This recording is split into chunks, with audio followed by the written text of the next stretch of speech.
이렇게 나오지는 않습니다.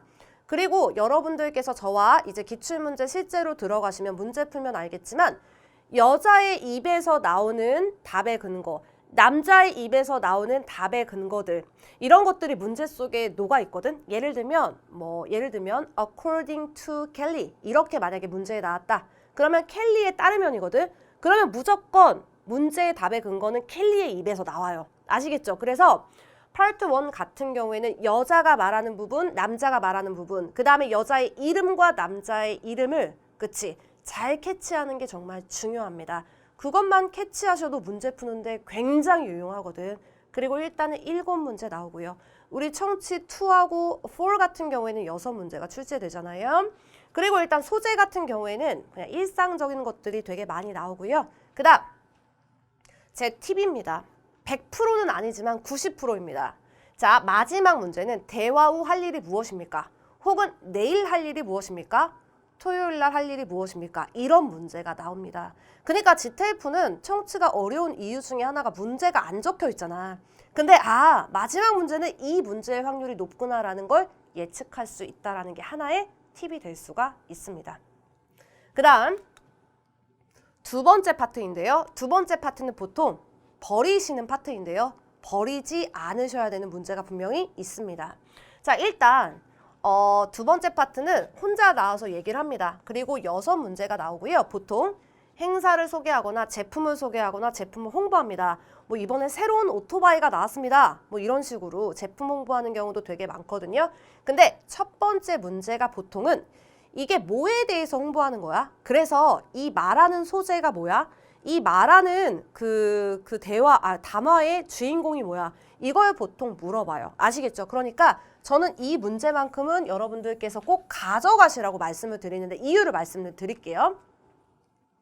Part 2 같은 경우에는 첫 번째 문제는 보통 뭐에 대한 내용입니까? 그치? 무엇에 대해서 얘기하고 있고 토픽이 무엇입니까? 이런 문제라고 말씀을 드렸죠. 아무리 내가 듣기를 못하더라도 우리가 독해를 할 때 어느 정도 단어랑 해석 연습을 했잖아요. 그 정도라면 이 담화를 쭉 읽다 보면 뭐에 대한 내용인지는 와요. 느낌이 온다고. 이게 자전거에 대한 내용인지 오토바이에 대한 내용인지 차에 대한 내용인지 분명히 알아들어요. 아시겠죠?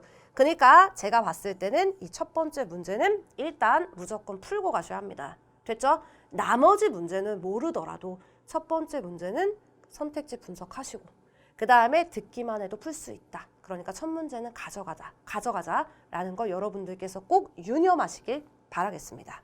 자, 그 다음 세 번째 파트가 저는 개인적으로 여러분들께서 가장 점수를 많이 올리실 수 있는 파트가 아닐까 생각이 듭니다. 자, 왜 그러냐면 전개 방식이 너무너무 명확해서요. 자, 일단 얘는 대화 7문제가 나오고요. 전개 방식은 보통 이렇게 나옵니다. 두 가지 옵션 중에서 고민을 하기 시작해. 나 이번에 살 뺄 거야. 헬스장 갈까? 아니면 뭐 지방 이식 수술을 할까? 실제로 GTF 기출에 나왔던 문제입니다. 그러면 옆에서 지인이 갑자기 등장해. 야, 내가 도와줄게. 야, 지방 제거술은, 그치? 지방 흡입은 이런 장단점이 있고 헬스장에 가는 건 이런 장단점이 있다. 이걸 막 자기가 분석해줘. 그리고 문제가 뭐냐면 헬스장 가는 것의 장점이 무엇입니까?